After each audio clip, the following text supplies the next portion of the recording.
Hello everyone, welcome back to Hello Scholar. इस video में हम जानेंगे बैंकिंग जीके के बहुत इंपॉर्टेंट टॉपिक के बारे में, जो कि है नेशनलाइजेशन ऑफ बैंक। ऐसा कोई एग्ज़ाम नहीं होता बैंक का कि इस टॉपिक में से जिसमें कोई क्वेश्चन ना पूछा जाए। हर एक एग्ज़ाम में, बैंक के हर एक एग्ज़ाम में हमें इस टॉपिक में से कोई ना कोई क्वेश्चन जो है वो देखने को मिल जाता है। तो चलिए स्टार्ट करते हैं आज की वीडियो। नेशनलाइजेशन, सबसे पहले तो ये कॉन्सेप्ट समझते हैं, नेशनलाइजेशन का मतलब क्या होता है। देखो, जब भी कोई प्राइवेट सेक्टर ओनिंग, मतलब कि कोई कंपनी है, इंडस्ट्री है जो कि प्राइवेटली ओन्ड है, ठीक है, वो चली जाती है सरकार के हाथों में, ठीक है, तो वो हो जाता है नेशनलाइजेशन, ठीक है। और कोई भी गवर्नमेंट बॉडी है, जैसे कि आज के टाइम पे बहुत सारे बैंक्स जो हैं वो गवर्नमेंट ओन्ड हैं, ठीक है। बैंक्स को प्राइवेटाइज करने का मतलब बात चल रही है ना, कि बैंक्स को प्राइवेटाइज कर दिया जाएगा, प्राइवेटाइजेशन ऑफ बैंक्स हो रहा है। That is why employees were also protesting. तो वो चला जाएगा पब्लिक के यहाँ, सॉरी, वो चले जाएंगे प्राइवेट सेक्टर में। तो वो होता है प्राइवेटाइजेशन ऑफ बैंक, यानी कि गवर्नमेंट ओन्ड कोई बॉडी थी and now it is privately owned, ठीक है। तो ये होता है प्राइवेटाइजेशन एंड नेशनलाइजेशन। तो नेशनलाइजेशन किया गया बैंक्स का उस टाइम पे ना उस टाइम पे जितने भी बैंक्स थे, जितने भी कमर्शियल बैंक्स थे, देवर प्राइवेट सेक्टर बैंक्स, यानी कि उसका कोई ओनर था, वो एक पर्टिकुलर कोई बिजनेसमैन था, बिजनेस वुमेन थी, देवर प्राइवेटली ओन्ड। गवर्नमेंट का उनमें कोई भी से नहीं था। But on July 1969 14 banks were nationalised. 19 जुलाई 1969 को एक ऑर्डिनेंस पास करके गवर्नमेंट ये बताती है कि मिडनाइट से ये जो 14 बैंक्स हैं इनको नेशनलाइज किया जा रहा है। इनके सारे शेयर्स और जितना भी कैपिटल इन बैंक्स में है, सारे की सारी ओनरशिप जो है वो किसके पास जा रही है? गवर्नमेंट के पास जा रही है। GOI, गवर्नमेंट ऑफ इंडिया के पास चली गई। ये क्यों किया गया? क्योंकि जो कमर्शियल बैंक्स थे ना, वो गवर्नमेंट को हेल्प नहीं कर पा रहे थे बहुत सारे तरीक़ों से, क्योंकि गवर्नमेंट को कैश चाहिए होता था, कैपिटल चाहिए होता है इन्वेस्ट करने के लिए, और वो नहीं दे पा रहे थे। कोई भी बैंक, कोई भी प्राइवेट सेक्टर बैंक जो है वो अपना इतना सारा पैसा क्यों एक रिस्की एरिया में इन्वेस्ट करेगा? बट गवर्नमेंट को तो ज़रूरत थी पैसों की उस टाइम पे, क्योंकि हमें डेवलपमेंट करना था। तो 14 मेजर कमर्शियल बैंक्स को नेशनलाइज किया गया बाय द ऑर्डिनेंस, जिसका नाम है ordinance 1969, banking companies acquisition and transfer of undertaking. ये पास कर उसको 14 मेजर बैंक्स जो हैं उनको नेशनलाइज कर दिया गया। जयप्रकाश नारायण ने कहा, जो कि एक नेशनल लीडर है, उन्होंने कहा इट इज़ अ स्टेप, इस स्टेप को बोला as a master stroke of political sagacity. ये describe this nationalization of banks as master stroke of political sagacity. दो हफ्तों के अंदर अंदर बिल पास किया गया, बैंकिंग कंपनीज बिल, ठीक है। बैंकिंग कंपनीज, जिसका फुल नाम था banking companies acquisition and transfer of undertaking bill. 9 अगस्त 1969 को इसको प्रेसिडेंट का सिग्नेचर मिलता है, और ये बिल जो है वो क्या बन जाता है? एक्ट। जब तक देखो, लोकसभा में कोई भी बिल पास होता है, राज्यसभा में कोई भी बिल पास होता है, न्यूज़ में जब भी हम सुनते हैं तो हम यही सुनते हैं ना कि लोकसभा से बिल पास हो गया, राज्यसभा से बिल पास हो गया। लेकिन वो बिल तब तक एक्ट नहीं बनता, तब तक लॉ नहीं बनता, जब तक कि उसमें प्रेसिडेंट का सिग्नेचर नहीं हो जाता। प्रेसिडेंट जो है वो अपना सिग्नेचर, प्रेसिडेंट जब तक उसको साइन नहीं करेगा तब तक वो बिल ही रहेगा, वो एक्ट नहीं बनेगा, ठीक है। तो 9 अगस्त को 1969 को प्रेसिडेंट अपना अप्रूवल दे देता है। ये तो हो गया फर्स्ट डोज या फर्स्ट फेज़। सेकेंड फेज़ कब आता है बच्चों? सेकेंड फेज़ आता है 1980 में। 1980 में 6 मोर कमर्शियल बैंक्स नेशनलाइज। ये हेडिंग थी उस टाइम पे न्यूज़पेपर की, इंडियन एक्सप्रेस की ये हेडिंग है, फोटो है उस टाइम का न्यूज़पेपर कुछ इस तरीके से दिखता था। तो उस टाइम पे क्या न्यूज़ आती है कि 6 मोर कमर्शियल बैंक्स वर नेशनलाइज, यानी कि 6 और कमर्शियल बैंक्स को नेशनलाइज कर दिया गया, यानी कि उनके जितने भी शेयर्स, स्टॉक, कैपिटल जो भी है, उस सबका मालिक कौन बन जाता है? गवर्नमेंट ऑफ इंडिया बन जाती है, ठीक है। तो ये क्यों करा गया? ये इस वजह से करा गया क्योंकि जो गवर्नमेंट है वो ये कह रही थी कि हमें और भी ज़्यादा कंट्रोल चाहिए क्रेडिट पे, यानी कि हमें और भी ज़्यादा कंट्रोल चाहिए मनी पे। क्यों चाहिए भाई?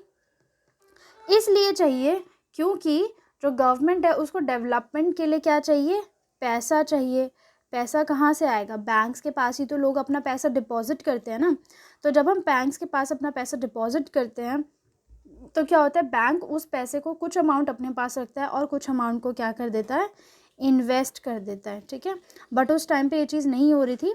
और फिर जब 6 और बैंक्स को नेशनलाइज किया गया, उसके बाद इंडिया के पास, गवर्नमेंट ऑफ इंडिया के पास 91% बैंकिंग बिजनेस का कंट्रोल आ गया।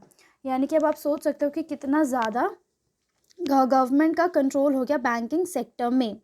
उसके बाद हमने मर्जर्स देखे, बट हमने एज सच कोई नेशनलाइजेशन नहीं देखा है कि कोई फेज़ 3 ऑफ नेशनलाइजेशन आया है जिसमें कि हमने देखा कि 5-6 और न्यू बैंक्स को नेशनलाइज कर दिया गया, ऐसा हमने नहीं देखा। लेकिन गवर्नमेंट ने 1939 में क्या किया था, न्यू बैंक ऑफ इंडिया को मर्ज कर दिया था पीएनबी के साथ, which is Punjab national bank, ठीक है।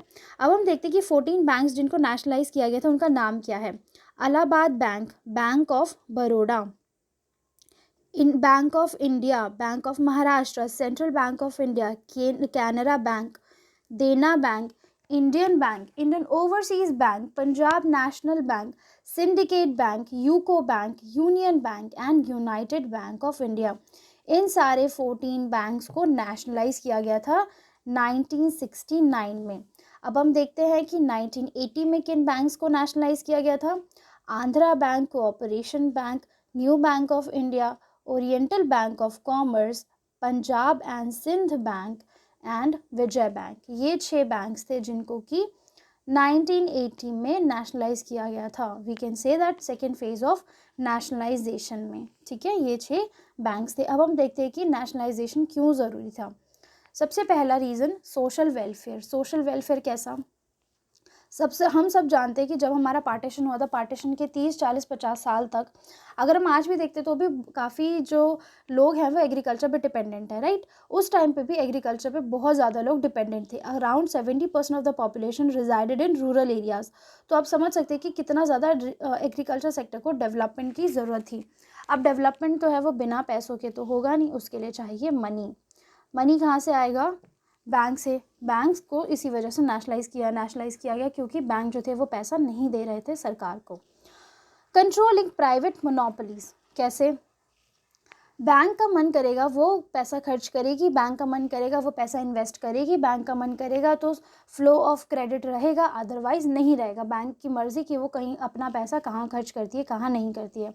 सो to ensure the smooth supply of credit to socially desirable sections, the nationalization of bank was very important.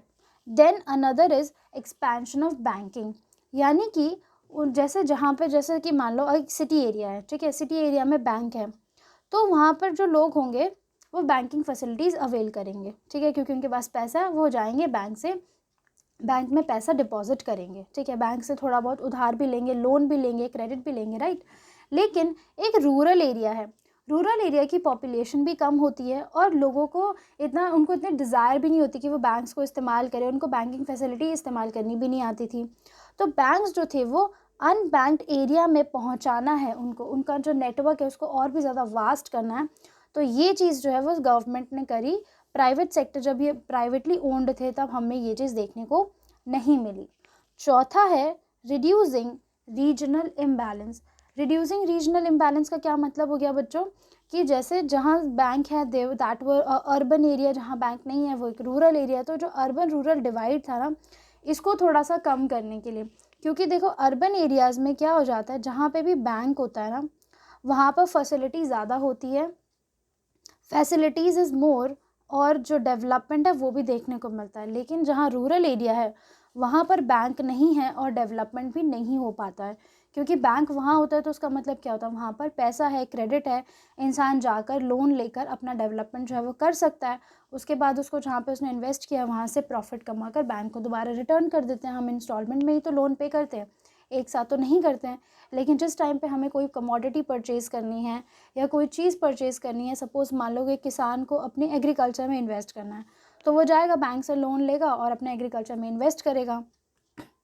But ये चीज़ें जो थी वो नहीं थी उस टाइम पे। देन प्रायोरिटी सेक्टर लैंडिंग, यानी कि वही सिंपल सी बात है कि जब प्राइवेट बैंक थे तब बैंक का मन, जो ओनर है उसका मन करेगा कि वो सपोज़ मान लो एग्रीकल्चर सेक्टर में अपना पैसा लगाएगा तो लगाएगा। अगर उसका मन नहीं करेगा कि मैं इंडस्ट्री में पैसा नहीं लगाऊंगा, मुझे नहीं लग रहा सही, तो वो इंडस्ट्री में पैसा नहीं लगाएगा। तो हर एक सेक्टर को ज़रूरत थी, चाहे वो एग्रीकल्चर सेक्टर है, चाहे वो प्राइमरी सेक्टर है, टर्शरी सेक्टर है या सेकेंडरी सेक्टर, हर सेक्टर को डेवलप करना था, हर सेक्टर में पैसा लगना था। तो इस वजह से नेशनलाइजेशन जो था उसकी अर्जेंट नीड थी, क्योंकि सरकार को क्या चाहिए था, पैसा चाहिए था इन्वेस्ट करने के लिए। Then developing banking activity. Developing banking activity का मतलब क्या है कि देखो, जब 70% of the population rural area में रह रही है और रूरल एरिया में बैंक्स नहीं है, तो बैंकिंग को लोगों की हैबिट बनाना, बैंक्स कैसे इस्तेमाल करते हैं, बैंकिंग फैसिलिटी कैसे इस्तेमाल करके अपना डेवलपमेंट कर सकते हैं। जब बैंक रूरल एरिया में पहुँचेंगे तो वहाँ पर सपोज़ मान लो रूरल एरिया है, ठीक है, वहाँ पर बैंक पहुँचा तो लोग वहाँ पे अपना पैसा भी तो डिपॉजिट करेंगे ना। जब पैसा डिपॉजिट करेंगे तो बैंक के पास पैसा आएगा। अब सारा का सारा पैसा तो एक बार में हर कोई विड्रॉ नहीं करेगा, राइट। बैंक के पास वो पैसा रहेगा और बैंक उन पैसे को कहीं पे इन्वेस्ट कर कर प्रॉफिट कमाएगी, राइट। तो इस वजह से भी बैंक जो है उसकी ब्रांचेस को वाइडन करना, हर एक एरिया तक बैंकिंग फैसिलिटीज़ अवेल करवाना, दोनों की डेवलपमेंट के लिए, गवर्नमेंट की भी और पॉपुलेशन की भी, लोकल पॉपुलेशन की भी, उन दोनों की डेवलपमेंट के लिए ये ज़रूरी था कि बैंकिंग एक्टिविटीज़ को और भी ज़्यादा बढ़ाया जाए। तो चलिए, अब हमने तो पढ़ लिया, अब हम प्रैक्टिस करते हैं क्वेश्चन, ठीक है। क्वेश्चन क्या है, how many banks were nationalised in 1969? So 14 banks were nationalised in 1969, जो कि हैं Allahabad bank, bank of Baroda, bank of India, bank of Maharashtra, central bank of India, Canara bank, Dena bank, Indian bank, Indian overseas bank, Punjab national bank, syndicate bank, UCO bank, union bank and united bank of India. तो ये है वो 14 bank जिनको कि nationalise किया गया। अगला question देखते हैं, reserve bank of India was nationalised on. Reserve bank of India को कब नेशनलाइज किया गया था? तो रिजर्व बैंक ऑफ इंडिया को 1949 में नेशनलाइज किया गया था, ठीक है। But it was not the phase of nationalisation, ठीक है। फेज तो दो ही थे, 1969 और 1980। Second phase of nationalisation was conducted in which year बच्चों? अभी मैंने बताया 1980। फर्स्ट फेज कब आया था? 1969 और सेकेंड फेज आया 1980 में। नेक्स्ट हम पढ़ते हैं, eight present how many nationalised bank in India? आज के टाइम पे कितने नेशनलाइज्ड बैंक जो है वो इंडिया में हैं, एग्जिस्ट करते हैं? तो बच्चों आज के टाइम पे इंडिया में है 12 नेशनलाइज्ड बैंक्स, ठीक है। 12 नेशनलाइज्ड बैंक है जो कि इंडिया में एग्जिस्ट करते हैं। नेक्स्ट आवर क्वेश्चन इज, ये क्वेश्चन मैंने आपको एक्सप्लेन नहीं किया इसलिए मैंने आपको आंसर इसका पहले ही दे दिया, बट ये बहुत इंपॉर्टेंट क्वेश्चन है।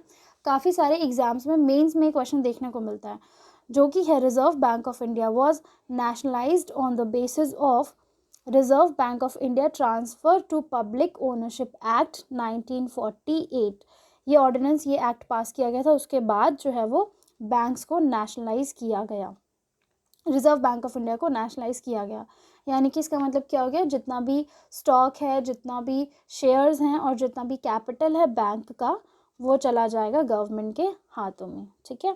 In India nationalisation of bank was done in how many phases? मैंने आपको बता दिया, it was done in 2 phases, right. At present how many nationalised banks are there? At present there are 12 nationalized banks. So that's all for this video. I hope you guys liked the video. Kindly like, share, comment and subscribe to our channel. Join our Telegram channel for the latest job vacancy updates, current affair PDFs and exam related content. Thank you everyone.